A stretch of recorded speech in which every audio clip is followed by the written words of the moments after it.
One of the hardest things for many businesses to do is to create that level of intrigue where people want to connect with you. So we're going to deep dive into that today. Come listen. Welcome to the Behind Her Brand podcast with your host, Kimberly Spencer. Every week, join Kimberly and her guest for inspiring interviews with passionate business builders, corporate leaders, and catalysts of change. Plus, we will be sharing business and career building strategies and tools that you can use to grow. So let's dive into today's episode. Hey everyone, and welcome back to another episode of our Behind Her Brand podcast. I am your host, Kimberly DeShields-Spencer. And today we are going to dive into what it means to create intrigue when it comes to your brand. And this is one of the most challenging areas for many businesses. So often what I find is whether you are growing your brand in whatever respective area is that we focus so much on information. Putting information out there only, letting people know about the features of our business, letting people know, hey, this is what I do, sign up, be a part, hire me, all the different things that we typically say and do. But here's the thing.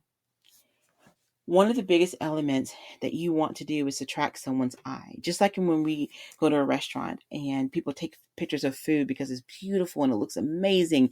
And when people post them or they put them, in our Google images and etc., we get drawn in by what our eye sees, right? We get drawn in when something looks beautiful and colorful, intriguing, yummy, delicious, whatever different adjectives we come up with. People get drawn in to what they see. That's a pure fact. So if I'm going to your respective business brand or organization's brand, first question would be, am I intrigued to want to learn more? Do I like how you're presenting your brand? This is where visuals come into play, okay? This is not that you have to be a certain kind of way, what have you, but when a brand has a very particular, if you will, your own identity, your own personality. And when that comes through in what you're presenting, that immediately draws the eye. Like, for example, I remember this lawyer and he's a divorce lawyer and he is so amazing. He is let me say how he describes himself. He says, I'm part hippie, I'm part bohemian, but I'm also part Metro Man. He's a mix of all type of things. He loves to really own himself. He can dress down in an absolutely amazing suit and have dolphins on his socks. And people love his personality because he's very chill, very relaxed. But when he gets into the courtroom, he can go in. Okay. So on his website, he decided not to go for the typical blue, black, or very structured kind of website for his brand. He wanted people to know who he was. So he went with a more personal touch. He shared about his passion. He shared about who he is. He shared why he loved the law. He shared about his interests. So when families are going to him, obviously they're going to be contacting him because they're going through divorce, something traumatic, something hurtful. He deals with custody cases, all the things that, unfortunately are very sad instances. So oftentimes when people contact him, they're already highly emotional. They're feeling a lot, where there's anger, sad, and all these different things. But when you go to his website, you feel calm. Most times when you're going through different pages, you're smiling because you're like, oh, that's kind of funny. He makes you feel welcomed before you even have a conversation with him. He has a blog that's very interactive and it gives you so much information. Okay. And if you're asking why I know, is because I went through a divorce, but happily remarried now.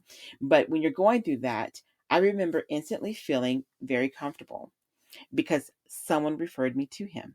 Someone said, hey, look, you are someone that really values real connection. This is your guy.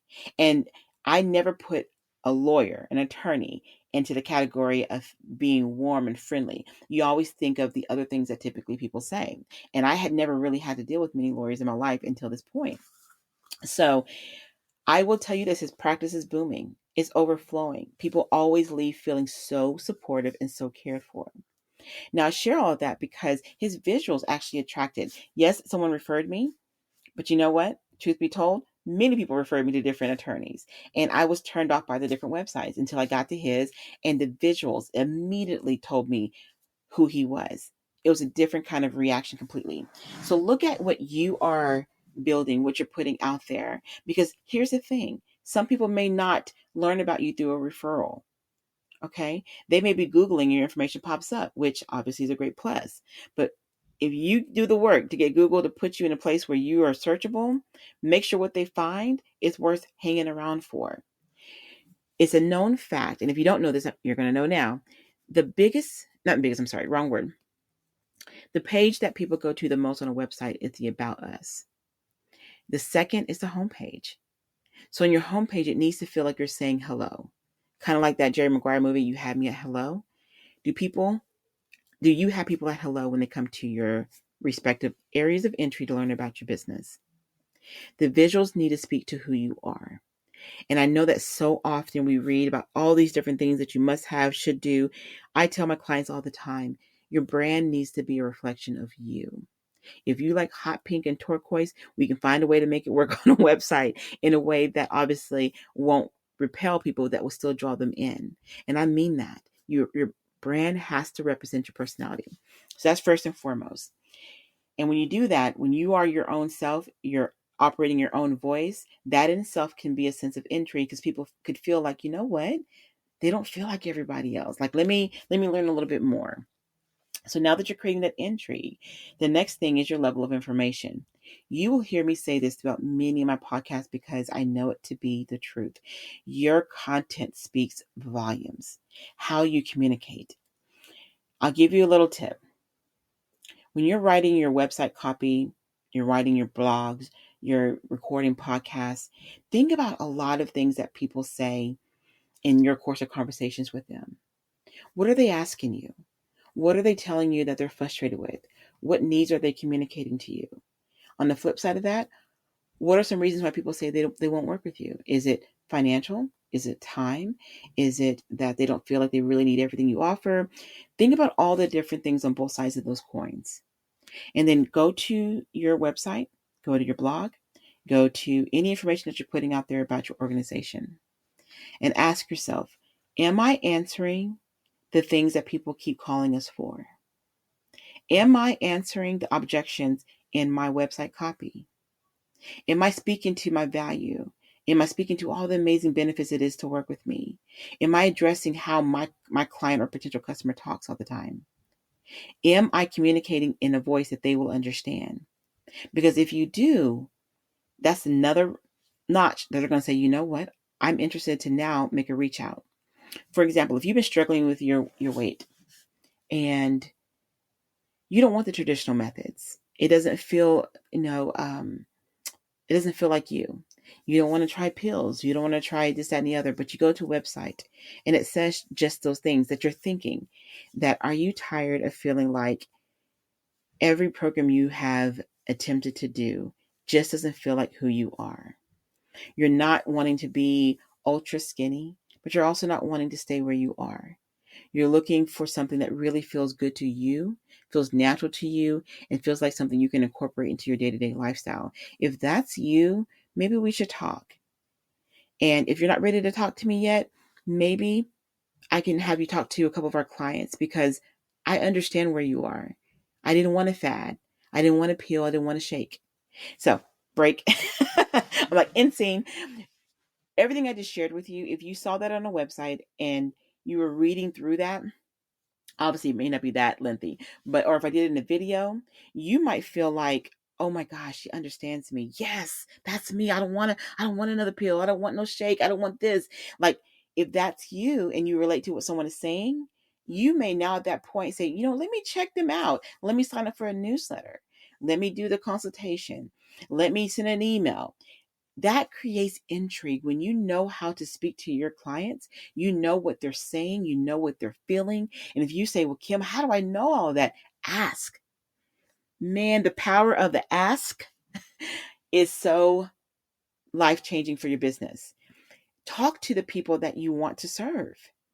Okay, talk to past clients. Make sure that you really understand the needs of your audience, because it's going to be incredibly challenging to create anything of intrigue if you are not attracting them through your words, through your visuals. If you're not even communicating in their language, it's going to be hard to draw them in. And I'm going to tell you the reason why I'm going to stop there. Those two areas I've just mentioned, the visuals across the board and also the web copy, is honestly the two biggest areas to create intrigue. And yes, there may be some other different, not maybe, there are some other subsets to that.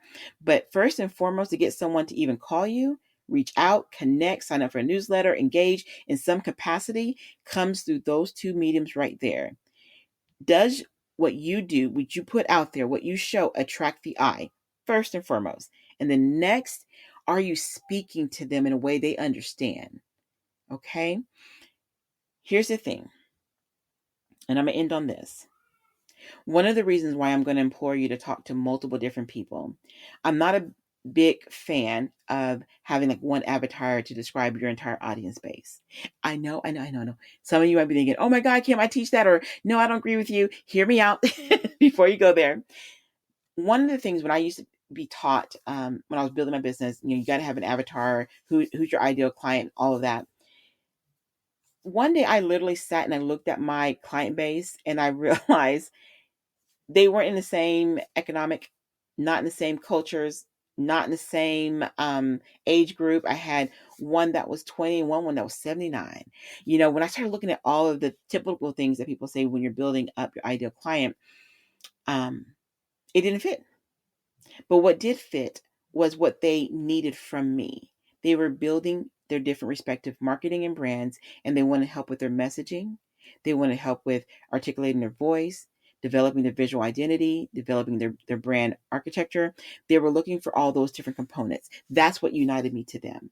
And that's why I realized one avatar did not work. Okay. So that's why I implore you, when you are getting the information about what your clientele needs, ask different people. Okay. Because they're all going to have probably different needs that you can meet, but they may not fit one particular model. So I hope this was helpful to you. As I always share with you, and if you've been following me any length of time, you know that I'm always encouraging people to reach out to us and share with us the information that you're looking for, because we want to make sure that we're helping you build effective, marketable, profitable, and scalable brands. Okay.